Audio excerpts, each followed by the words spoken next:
Hello Mark, this is Peter, and my student number is 55. Now I'm going to read a speech. Why you should talk to strangers. There are things we say when we catch the eye of a stranger or neighbor walking by. We say, "Hello, how are you? It's a beautiful day. How do you feel?" This sounds kind of meaningless, right?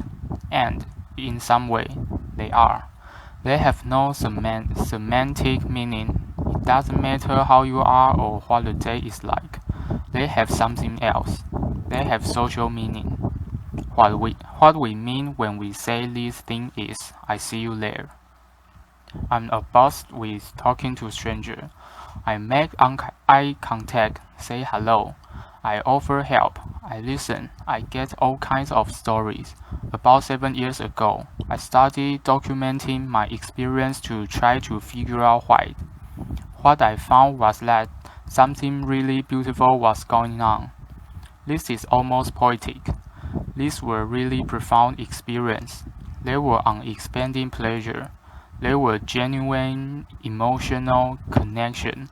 They were liberating moments. So, one day, I was standing on the corner waiting for a light to change, which I'm a New Yorker. So that means I was actually standing in the street on the storm drain, as if that could get me across faster. And there's an old man standing next to me. So he's wearing like a long overcoat and sort of an old man hat, and he looked like somebody from a movie. And he says to me, "Don't stand there, you might disappear." So this is absurd, right? But I did what he said. I stepped back onto the sidewalk, and he smiled and he said, "Good. You never know, I might have turned around, and zoop, you are gone." This was weird, and also really wonderful. He was so warm, and he was so happy that he had saved me. We had this little bond. For a minute, I feel like my existence as a person had been noticed, and I was worth saving. The really sad thing is, in many parts of the world, we are racing to believe that strangers are dangerous by default, that we can trust them, that they might hurt us. But most strangers are not dangerous. We are uneasy around them because we have no context. We don't know what their intentions are. So, instead of using our perception and making choice, we rely on this category of stranger. I have a 4-year-old. When I say hello to people on the street, she asks me why. She says, "Do we know them?" I say, "No, they are our neighbor." "Are they our friend?" "No, it's just good to be friendly." I think twice every time I say that to her, because I mean it. But as a woman, particularly, I know that not every stranger on the street has the best intentions. It is good to be friendly, and it's good to learn when not to be, but none of them means we have to be afraid. There are two huge benefits to use our sense instead of our fears. The first one is that liberate us. When you think about it, using perception instead of category is much easier said than done. Categories are something our brain use. When it comes to people, it's sort of shortcut for learning about them. We see male, female, young, old, black, brown, white, stranger, friend, and we use the information in that box. It's quick, it's easy, and it's a road to bias, and it means we are not thinking about people as individuals. I know an American researcher who travels frequently in Central Asia and Africa alone. She is entering into towns and cities as a complete stranger. She has no bounds, no connections. She's a foreigner. Her survival strategy is this: get one stranger to see you as a real, individual person. If you can do that, easier help other people see you that way too. The second benefit of using our sense has to do with intimacy. I know it sounds a little counterintuitive, intimacy and strangers, but this quick interaction can lead to feeling that sociology calling fleeting intimacy. So, it's a brief experience that has emotion, resonance, and meaning. It's a good feeling I got from being saved from the death trap of the storm drained by the old man, or how I feel like a part of a community when I talk to somebody on my train on the way to work. Sometimes it goes further.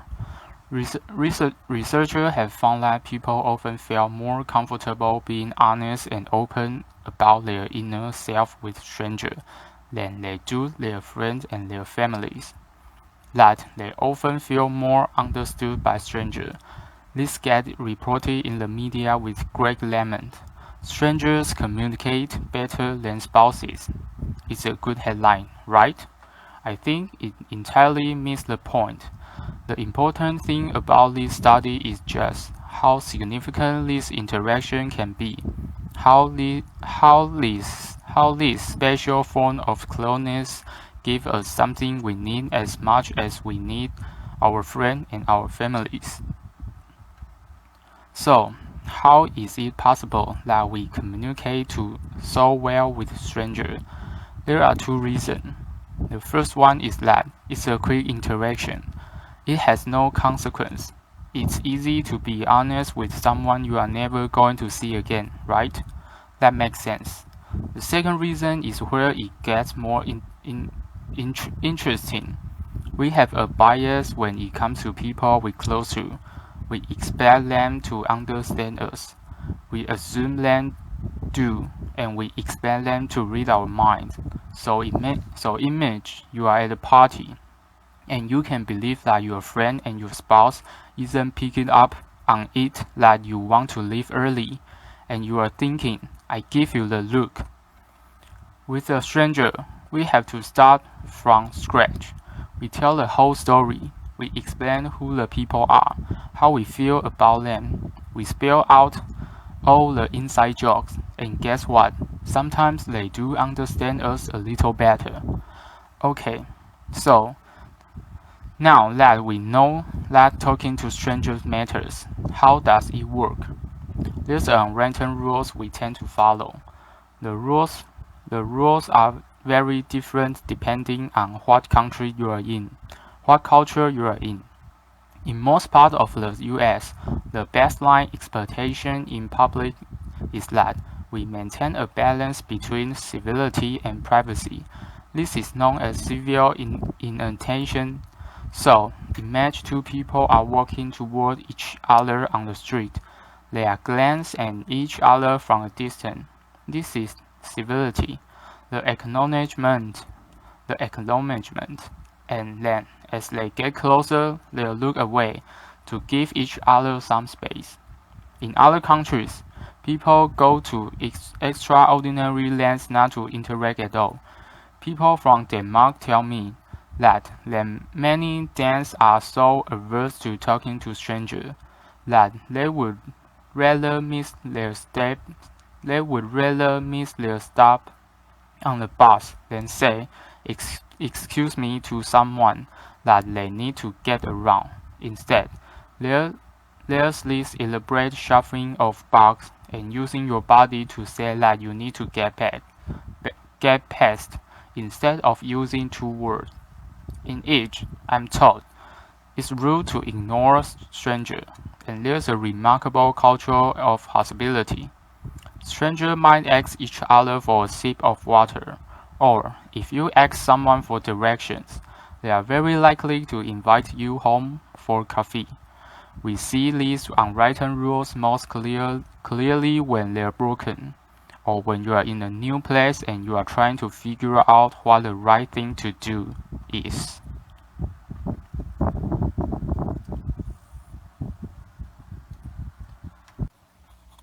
Sometimes breaking the rule a little bit is where the action is. In case it's not clear, I really want you to do this, okay? So here's how it's going to do. Find somebody who is making eye contact. This is a good signal. The first thing is a simple smile. If you are passing somebody on the street or in the hallway here, smile. See what happens. Another is triangulation. There's you. There's a stranger. There are some third thing that you both might see and comment on, like a piece of public art or somebody preaching in the street or somebody wearing funny clothes. Give it a try. Make a comment about that third things and see if start a conversation. Another is what I call noticing. This is usually giving a compliment. I'm a big fan of noticing people's shoes. I'm actually not wearing fabulous shoes right now, but shoes are fabulous in general, and they are pretty natural as far as giving compliment goes. People always want to tell you things about their awesome shoes. You may have already experienced the dog and the baby principle. It can be awkward to talk to someone on the street. You don't know how they are going to respond, but you can always talk to their dog or their baby. The dog or the baby is a social conduit to the person, and you can tell by how they respond whether they are open to talking more. The last one I want to challenge you to do is disclosure. This is a very vulnerable thing to do, and it can be very rewarding. So, next time you are talking to a stranger and you feel comfortable, tell them something true about yourself, something really personal. You might have the experience I talked about of feeling understood. Sometimes in conversation, it comes up. People ask me, "What does your dad do?" or where does he live? And sometimes I tell them the whole truth, which is that he died when I was a kid.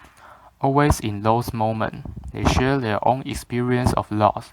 We tend to meet disclosure with disclosure, even with strangers. So, here it is. When you talk to strangers, you are making beautiful interruption into the expected narrative of your daily life and theirs.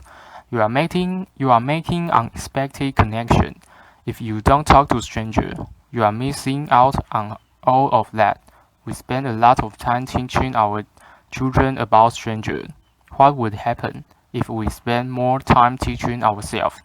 We could reject all the ideas that make us so suspicious of each other.